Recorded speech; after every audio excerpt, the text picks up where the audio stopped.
Hey, what's up, everybody? This is the Blue versus Green show. I'm your host, Walt, and today I want to talk a little bit, Jets Nation, about the Jets. And so we're all waiting for the big news, obviously.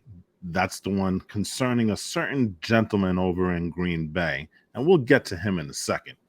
But there's been other things that have been going on in Jets world. And before we get into that, kudos to the Giants because this is a blue versus green show.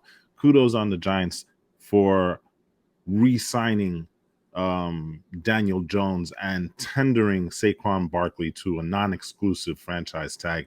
Uh, they're going to have to really, you know, it's great that they got them both, you know, under contract, so to speak, especially in Saquon's case. But, you know, they're working to try and get him signed under contract because non-exclusive, Saquon still has the ability to go out and negotiate with other teams.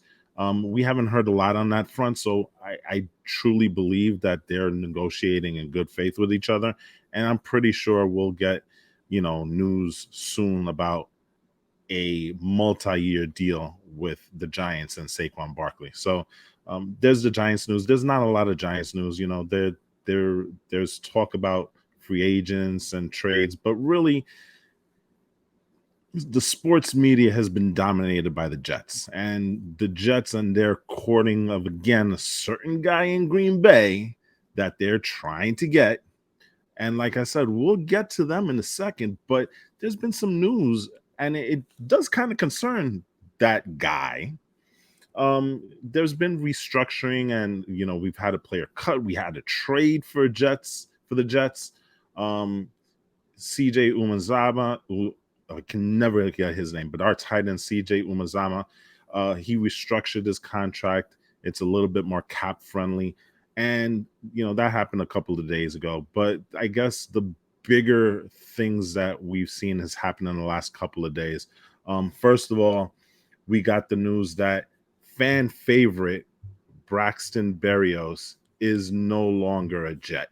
And that is, listen, you cut Braxton, you get a cap saving of what is it? I believe he gives you a $5 million respite on the cap and stuff. And so, that's all good and done. He was a good player. He was a very popular player. I liked him a lot, to be honest. Been with the Jets for 4 years, originally drafted by the Patriots. Gave us an all-pro year as a kick returner in 2021. So, he did a lot of good things with us while he was here. But he kind of regressed last year.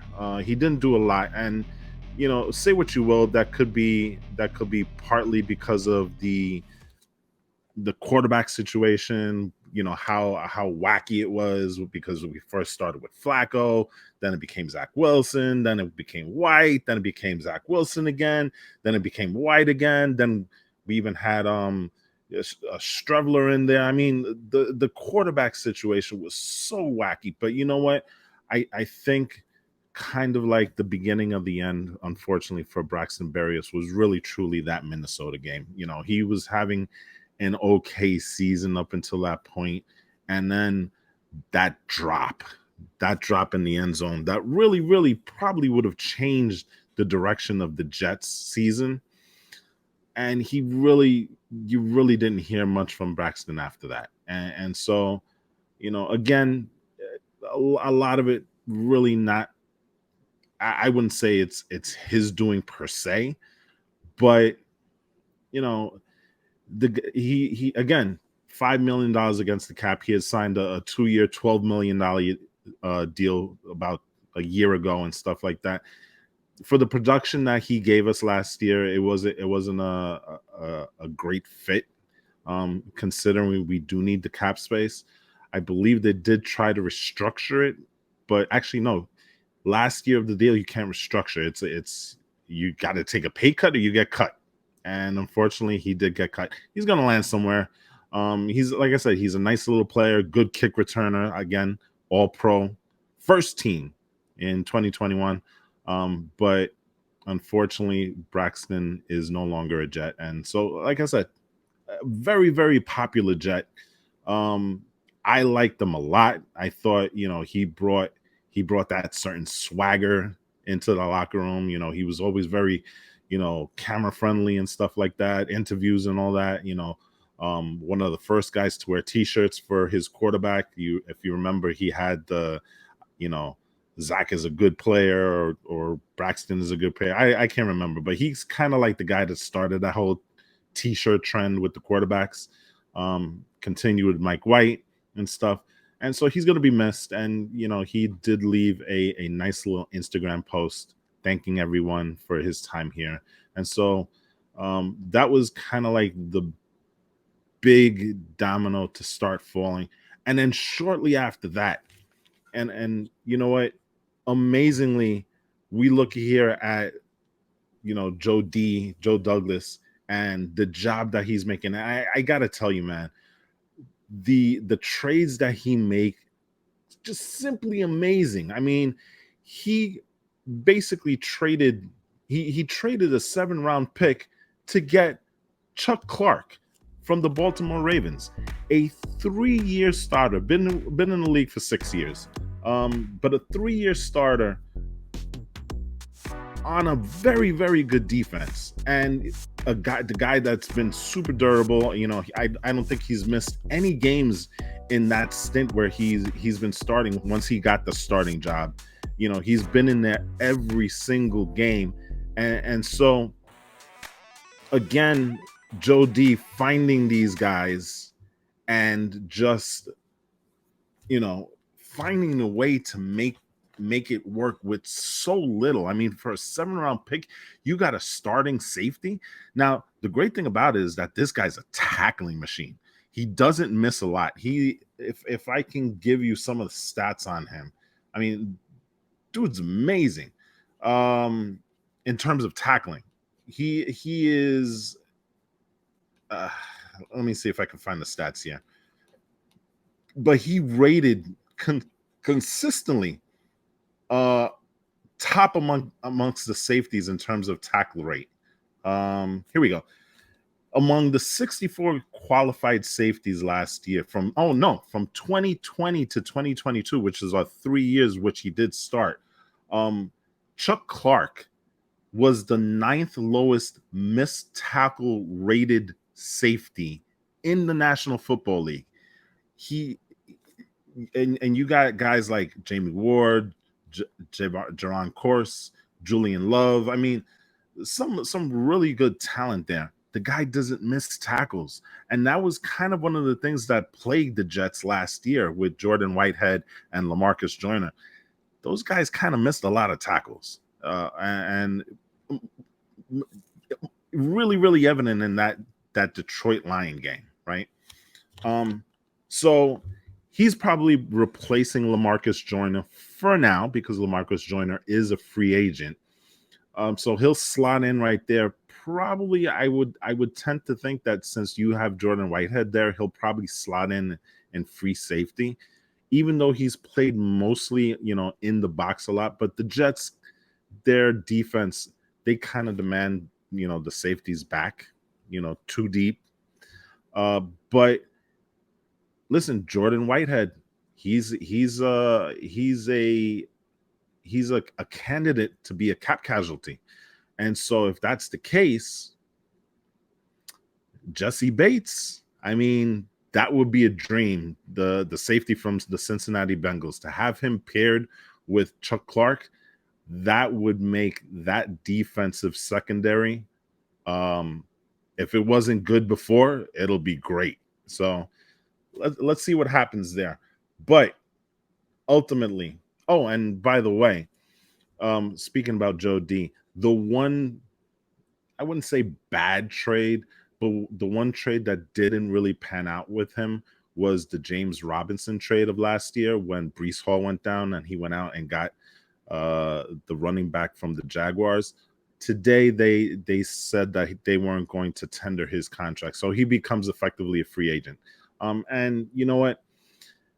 With the resurgence of Zonovan Knight, Bam Knight, it's an easy thing to let go, and we didn't give a lot for him, and he didn't do a lot when he was here. He played a couple of games when he first started, and then we kind of really didn't see him after that. So it is what it is. He'll land somewhere, and he'll probably do well, because listen, prior to this, he was 1,000-yard rusher. So he'll probably do well wherever he goes. But again, the news that everybody's been waiting for. I mean, I know me personally on Twitter, constantly refreshing. When is it going to happen? When does Aaron Rodgers become a Jet? And so I know the last episode that we cut, it was a Derek Carr, oh, he's gone type of thing. We didn't get him, and personally, I still kind of like Derek Carr. I thought he would do a lot of good things here with the Jets. But the more you think about Aaron Rodgers and what he could potentially bring, and I look at it this way. Look at the lineup if he does come here. You would have Aaron as the quarterback, Breece Hall and Michael Carter in the backfield.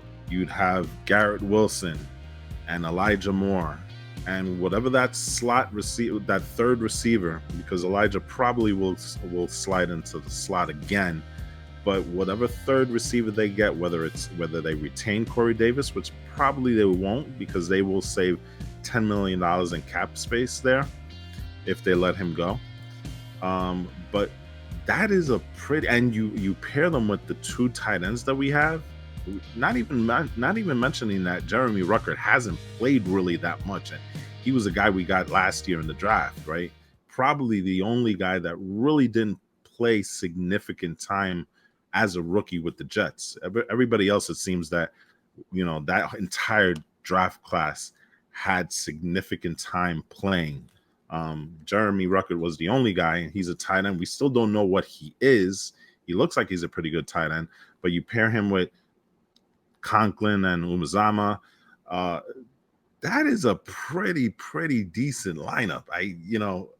You can't knock it. And so the thing that's always concerned me about Aaron Rodgers is whether he's going to mesh with the young talent here, and whether he's going to be all in. And I know a lot of people are like, oh, well, if he's coming back, he's all in. But when I say all in, is he going to show up for training camp? Is he going to show up for OTAs? Is he going to show up for the non-mandatory workouts? Is he going to take the time to get to know? It's a whole different thing when you're talking about when you're in Green Bay and the system and the players and the stuff. And even last year, he didn't make an effort to get with his young wide receivers, and it kind of cost them, because you know what? They didn't have that chemistry at the very beginning, and they were dropping passes, and he was talking about them, running the wrong routes and stuff like that. I hope that he has, as a veteran who's done this how long, right? I hope that he's learned from that experience, and I hope that if he does eventually come to the Jets, he'll make the effort to come in early, to put in the work, and I know it sounds weird to say that about a future Hall of Fame quarterback, but the reality is Aaron Rodgers doesn't come into camp. He's been on record to say, you know what? I think it's worthless. I think it doesn't do anything for me. In this particular case, coming to a new team with a new roster, with a new set of guys, I think it's imperative for him to be able to come in and get to know his guys. And I hope that he does that. But, the more I think about it, and I know it was before Derek Carr, we've missed out on him, right? But they have to get Rodgers. And there is a full court press by the Jets players to get Rodgers in here. If you go to social media, it started with Justin Hardy. He was the one that kind of rallied the troops and say, hey, guys, let's go out there. Let's tweet. Let's post on Instagram. Let's let Aaron know that he's wanted, right? And it kind of it kind of boiled down, weirdly, oddly to say, right, with a video that Sauce Gardner put out. I think it was yesterday, where he, Brees Hall, and Garrett Wilson are kind of like hanging around the campfire in Jersey, and they start talking. Aaron Rodgers. Sauce Gardner took his cheesehead, the one that he earned from beating the Green Bay Packers in Lambeau Field this past year, and he burned it. And the funny thing is that toward the end of the film, at the end of the video, he goes straight directly to the thing. He was like, "Okay, I'm not playing anymore. I'm just going to tell it to you straight. You need to come here. We need to play it. We need to win the Super Bowl. Yeah, I'm not playing. Get your ass over here." That's basically what he said. And again, Twitter wins the day, because as I was preparing for this video, I found this little clip. Let's check it out. I saw Sauce Gardner, Brees Hall, and Garrett Wilson burn the cheesehead. I knew all was right in the world. The dark retreat was worth it, and becoming a New York Jet was destiny. I mean, how great is that, right? Now, again, that is not a real clip, just so you guys know, right? But come on, that is freaking awesome. I mean, like I said, Twitter always wins, right? Aaron Rodgers needs to be here. Aaron Rodgers, especially with everything that's going on. If Aaron Rodgers is not a Jet, I personally think that by Monday we'll have a more definitive answer of whether Aaron Rodgers is here or not. Earlier today, we had the Packers CEO and president talking about talking about Aaron Rodgers, and the tone that he had was very, this guy is gone. He's talking about him in kind of like the past sense. He's talking about him saying, you know what, when he comes back, we'll retire his jersey. And that to me just screams that they're ready to move on from him. They've already kind of said, you know what, Jordan Love is our guy. We're gonna stick with him. It's been a nice run, Aaron, but it's time to go. And so when we first started this journey, when Woody made that mandate, we want that veteran quarterback, and everybody kind of pivoted toward Aaron Rodgers. There were really three choices here. The first choice was him going back to Green Bay.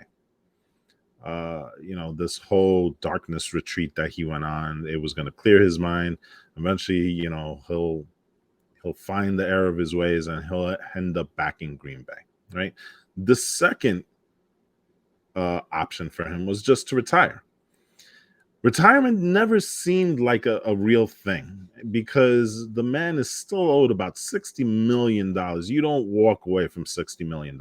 I mean, Aaron Rodgers can be a little flaky, I guess, if you want to say, but $60 million is $60 million. So the third option was being traded. Now, the thing about it, oddly enough, it's only been the Jets. We haven't heard boo on, well, maybe the Raiders, right? But it only has ever been the Jets. And so with that interview today with the Packers president and CEO, you kind of feel that you can kind of get rid of option one, which is him going back to Green Bay, because it's clear in the tone of his expression and the tone of his voice and the way that he was explaining everything to the reporter, they've already in their mind moved on. So it doesn't seem like he's going to come back. And if he does, it's going to be super weird, right? The other option is number two, which is retirement. I don't see that happening for two reasons. First of all, the aforementioned $60 million. I don't think Rodgers is going to want to walk away from that. I mean, as rich as some people, it's again still $60 million, right? It's not a drop in the bucket. But the other aspect of it is if he retires, he really puts the Green Bay Packers in a tough hole because his cap numbers, and I unfortunately I don't have it in front of me, but his cap number would be ridiculous. The hit that Green Bay takes if he retires really prohibits them from doing anything. I don't think that he would do that because from all intents and purposes, it seems like this is an amicable breakup. There's no hard feelings. It's not like the situation in Baltimore with, the Ravens and Lamar Jackson. That seems like it's getting to the point where you can't fix that. You never got that sense really between Green Bay and Aaron Rodgers. There was that news report that said that the Packers were disgusted, but aside from that one report, I don't believe that there's any signs of animosity. So I don't think that he would do that. So that leaves the third option, and that's a trade. And again, it doesn't seem like the Raiders are in this fight. And listen, it's quite possible that they come in the 24th hour and kind of swipe Aaron Rodgers away from us, but it doesn't feel like that. You've had the Jets go to California to meet up with him for all intents and purposes. Again, a very, very good meeting. And you see that Green Bay has allowed them to speak to Aaron Rodgers. So that means to me that there is some sort of kind of package or compensation in place between the two teams, or at least a framework for it, right? So it really does seem like it all boils down again to what Aaron Rodgers wants to do. Okay. And I think really, before we were saying, oh, well, now we're waiting on Aaron Rodgers. Now, he's come out of darkness. Why isn't he make a decision? I don't think it's so much Aaron right now. I think this is a complicated, trade. It's almost like a 3-team trade if you think about it, right? Because not only do the Jets have to deal with getting compensation, that compensation package, that trade package correct with Green Bay, but they also have to negotiate with Aaron Rodgers because they're probably going to want to drop that cap number even further. I mean, right now, at least for this upcoming year, his cap number, I believe, is like $18 million. That's not bad at all for the level of quarterback that you could be getting. But they may want to do something to kind of rework it. I don't know.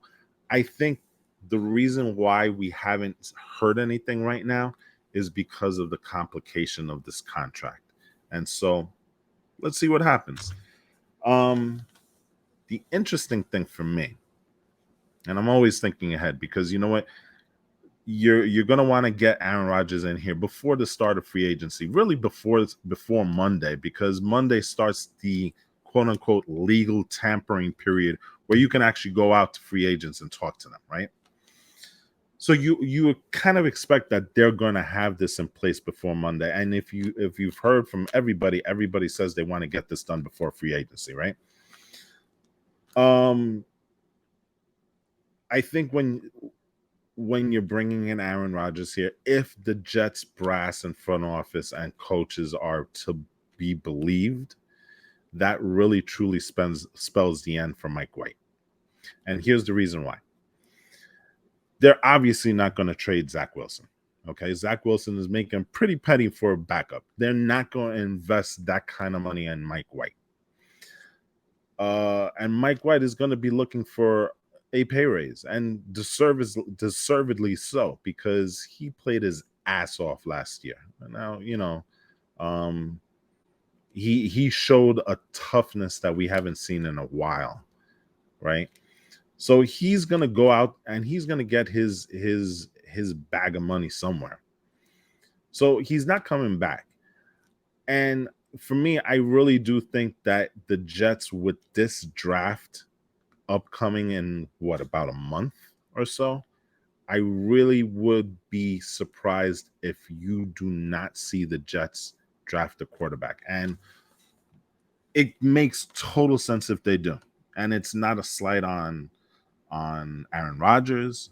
And you can almost say it's not even a slight on Zach Wilson, because the fact of the matter is, if you bring in a rookie quarterback here, you're going to have him on a rookie contract. And in terms of trying to massage the cap to make sure that you have enough money to pay Aaron Rodgers and you have enough money to attract other players, because listen, as much as us Jet fans want to think that we're one quarterback away from winning a championship, there's still holes that we need to fill, right? But the great thing is AVT's coming back, Mekhi Becton is coming back, Breece Hall is coming back. Those are guys that, will really solidify some of those positions that they're looking for, but we still need depth. And so bringing in a rookie quarterback on a rookie contract to be that third backup quarterback that you need makes a ton of sense, especially if Robert Saleh wants to hold three quarterbacks during the season, which it looks like he does, because he was asked that question and he said, you know what, all things being equal, if I can hold three quarterbacks without sacrificing anything within the organization, then I'm going to do it. So bring in that rookie quarterback with that rookie contract. Some of the people that one name kind of seems to be thrown around when it comes to Jets and quarterbacks this particular draft, and that's Hendon Hooker from, I believe he was in Tennessee. A lot of people have him going in the third round. The guy is a first or late first, early second round talent. The only reason that he's not going higher is because he was hurt in his final year. So that kind of bumps him down. If the Jets can get him in the third round, that's an absolute steal. And you know what? He has the tools that maybe, just maybe, he can surpass Zach Wilson. So if Zach Wilson is not your guy, you have a more than capable guy behind him that could potentially be your future quarterback. So that's just a thought, right? But we won't know. And, right now, everything hinges on Aaron Rodgers and what he is going to eventually end up doing. Is he coming to the Jets? Will he retire? Probably not. Will he go back to Green Bay? Probably not either. So that leaves him coming to the Jets. And so, as Jet fans, now we wait. And we get on our phone and we continue to refresh Twitter, waiting for the news that Aaron Rodgers is, in fact, a New York Jet. So, again, thank you for joining us. Let us know in the comments if you agree with any of the stuff that I said. If there's stuff that you say, dude, that guy is totally off, he has no freaking idea, let us know in the comments also. And until next time, which hopefully the next video we drop will be Aaron Rodgers is a Jet. As always, go Giants and go Jets.